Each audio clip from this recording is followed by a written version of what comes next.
అందరికీ నమస్కారం. Welcome back to our channel unique codes. ఈరోజు నేను మీ అందరికీ మహాశివరాత్రి విశిష్టత చెప్పాలి అని అనుకుంటున్నాను. ఎందుకంటే మనం ఏదైనా పూజ చేసినప్పుడు దాని విశిష్టత తెలుసుకుని చేస్తే ఇంకా బావుంటుంది. సో, ఈరోజు మనం అందరం కూడా మహాశివరాత్రి విశిష్టతను తెలుసుకుందాం. మన ముఖ్యమైన పండుగల్లో మహాశివరాత్రి ఒకటి. ఏటా మాఘ బహుళ చతుర్దశిని శివరాత్రిగా జరుపుకుంటాం. ప్రతి నెల కృష్ణ చతుర్దశి మాస శివరాత్రి. ఆ వేళ కూడా ప్రార్థనలు చేసినప్పటికీ మహాశివరాత్రి మరింత ప్రత్యేకమైనది.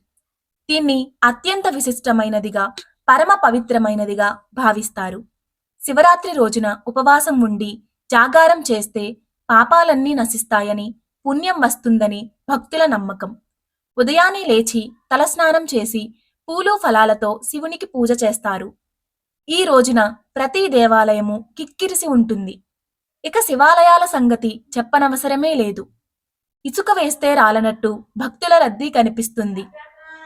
అభిషేకాలు, పూజలతో పరమశివుణ్ణి ఆరాధిస్తారు. భక్తుల పాలిట కల్పతరువు అయిన శివునికి ఈ విశిష్ట దినాన రోజంతా ప్రత్యేక పూజలు జరుపుతారు. రాత్రి కూడా దేవాలయాలు తెరిచే ఉంటాయి. పూజలు, భజనలతో శివనామం మారుమోగుతుంటుంది. ఈ పర్వదినాన లింగాష్టకం, శివ పంచాక్షరి జపిస్తారు. దీపారాధన చేసి భక్తి ప్రపత్తులతో రుద్రాభిషేకం చేస్తారు. శివ పార్వతుల కళ్యాణం చేస్తారు. రోజంతా పరమేశ్వరుని ప్రార్థనలతో చింతనలో గడిపి రాత్రి జాగారం చేస్తారు. శివరాత్రి పర్వదినానికి ఉపవాసం, జాగారం ముఖ్యం.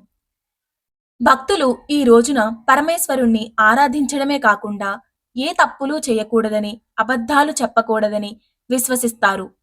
ఏడాది పొడుగునా ఏ పూజలు చేయని వారు కూడా మహాశివరాత్రి నాడు ఈశ్వరుణ్ణి ప్రార్థించి శివ సన్నిధి పొందినట్లు పురాణాలలో ఎన్నో కథలు ఉన్నాయి.